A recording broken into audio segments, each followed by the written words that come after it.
Tu dois bientôt te marier. Tu commences à faire la liste des invités.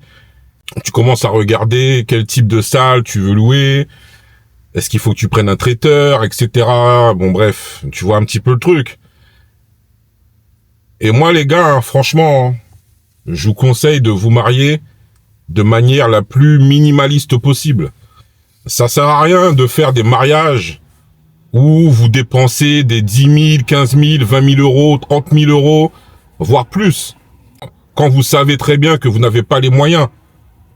Vous êtes salarié, tu touches 1600 euros par mois, ta nana touche pareil, à peu près 1600 euros par mois, et vous voulez faire des mariages princiers à 20 000, 30 000, 40 000 euros. Vous êtes même pas encore vraiment bien installé, vous êtes même pas encore dans une situation posée, dans une situation stable, mais vous voulez comme ça partir dans tous les sens avec un mariage faramineux. Non, moi je vous conseille pas de vous marier avec des tarifs, des prestations hors normes. Si vous devez vous marier, mariez-vous de manière minimaliste.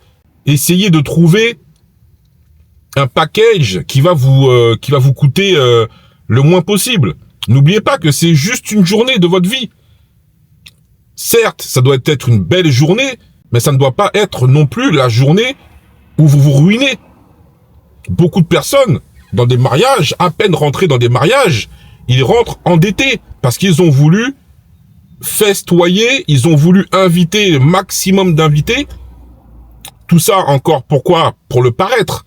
Parce qu'on veut paraître riche, on veut montrer aux gens qu'on a de l'oseille, qu'on a une belle situation. Mais finalement, une fois que le mariage est fini, chacun rentre chez soi. Hein. Et toi, tu restes dans ta galère avec ta femme.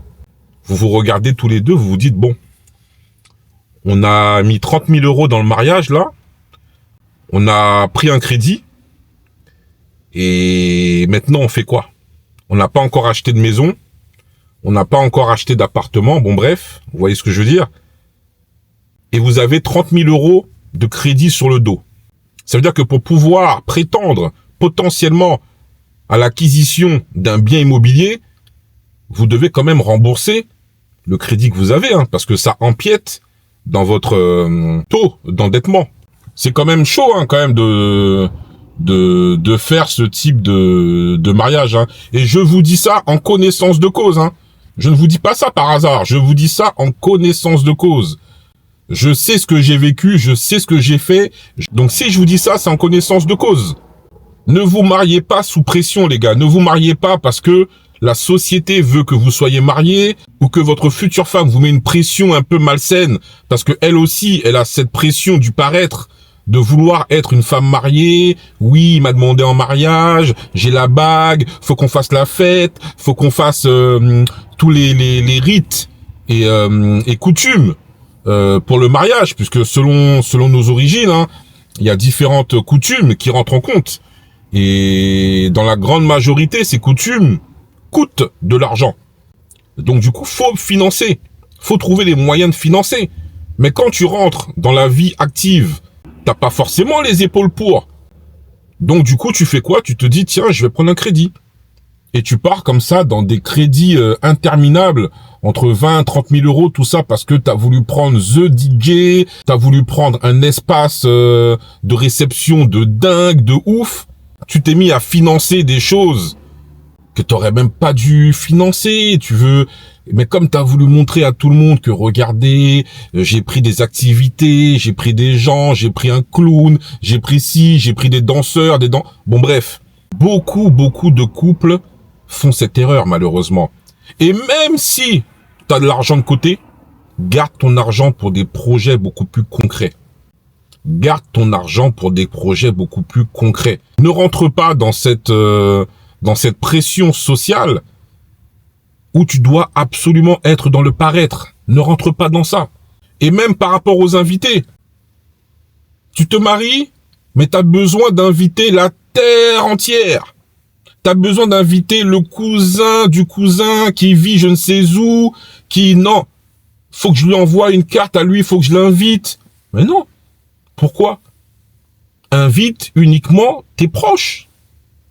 Invite les personnes que tu as vues là, les 2, 3, 4 derniers mois. Et encore. À quoi ça sert d'inviter l'oncle ou le cousin que t'as jamais vu, oui, tout ça parce que tes parents t'ont dit, ouais, mais lui, il faut l'inviter parce que tu te souviens, il nous avait invité à un truc. Non, il n'y a pas besoin. Il n'y a pas besoin de se mettre autant de pression. Parce que plus tu auras d'invités, et plus faut les nourrir, ces invités. Faut les nourrir, faut que ça va manger, ça va boire. Donc le traiteur va te demander une certaine somme pour toutes ces prestations. Moi, franchement, si je devais me remarier, parce que je suis divorcé, mais si je devais me remarier, moi je ferais quelque chose de très minimaliste, de très simple. J'invite vraiment uniquement mes proches. Uniquement mes proches. Que ce soit la famille ou les amis, mais vraiment les amis, mais c'est vraiment de manière très restreinte. Mais vraiment restreint, les 2, 3 bons amis que j'ai autour de moi, maximum. Et ensuite, une partie de ma famille, ma compagne aussi, pareil, une partie de sa famille, une partie de ses amis. Mais pas besoin d'être 250 dans une salle. Soyez beaucoup plus intelligent si vous devez vous marier. Soyez beaucoup plus réfléchi. Ne réfléchissez pas uniquement par rapport aux émotions. Ne réfléchissez pas uniquement par rapport au regard des gens. Parce que lorsque cette journée de mariage, qui sera peut-être incroyable, hein, mais lorsque cette journée sera finie, c'est toi et ta femme. Point final. Vous allez vous regarder, vous allez faire le bilan du mariage, vous vous direz, bon, ça c'est bien, ça c'est pas bien, etc., etc. Et du coup, on a combien de crédits encore? Ah, mais oui, on a pris 25 000 euros de crédit. Moi, j'avais 10 000 euros de côté. Je les ai quand même injectés dans le mariage. Donc là, on a eu un mariage à 35 000 euros. Je n'ai plus d'économie et j'ai un crédit sur le dos. Est-ce que vous trouvez ça normal? Tu n'as plus d'économie pour ceux qui en avaient. Et en plus de ça, comme tu as voulu financer quelque chose de dingue, tu as dû prendre un crédit. 20 000 euros, 25 000 euros. Voire plus. Et vous vous trouvez avec 25 000 euros de dette auprès de la banque et vos économies que vous aviez pour éventuellement investir dans la pierre, ces économies ont été injectées. Donc vous avez peanuts, zéro.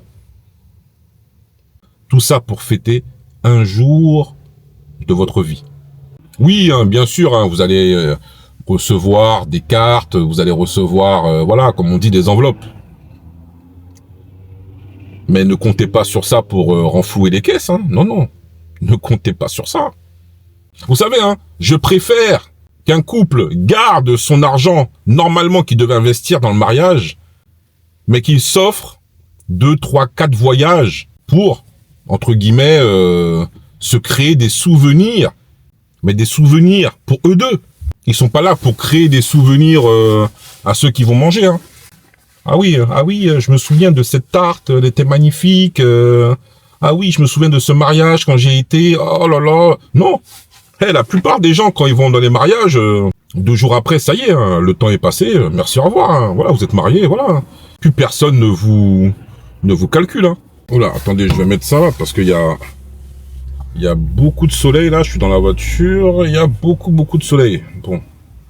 En tout cas, voilà, je voulais pas que la vidéo soit trop longue non plus, mais voilà, c'est juste pour vous donner quelques conseils et pour vous dire qu'un mariage, ce n'est pas une fin en soi. Pour ceux qui veulent se marier, ben allez-y, hein, foncez, il y a pas de souci. Hein, j'ai pas spécialement de jugement de valeur par rapport à ça. Chacun fait ce qu'il veut. Mais par contre, mariez-vous de manière intelligente.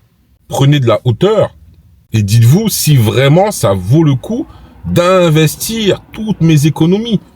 Est-ce que ça vaut le coup de faire un crédit pour un mariage? Vous imaginez, vous avez toujours le crédit 1 an après le mariage, 2 ans après le mariage. Vous êtes encore en train de rembourser un crédit de 200, 300 euros par mois. C'est chaud quand même, hein. Surtout si vous tapez des vraies disputes avec votre femme. Vous vous dites, ah ouais, je suis marié, je suis encore en train de payer un crédit. Là, on se tape une vraie dispute, limite on va divorcer là. Mais limite, j'aurais même pas payé, j'aurais même pas encore fini le crédit de mon mariage que je vais divorcer là. Les gars, réfléchissez, s'il vous plaît, réfléchissez.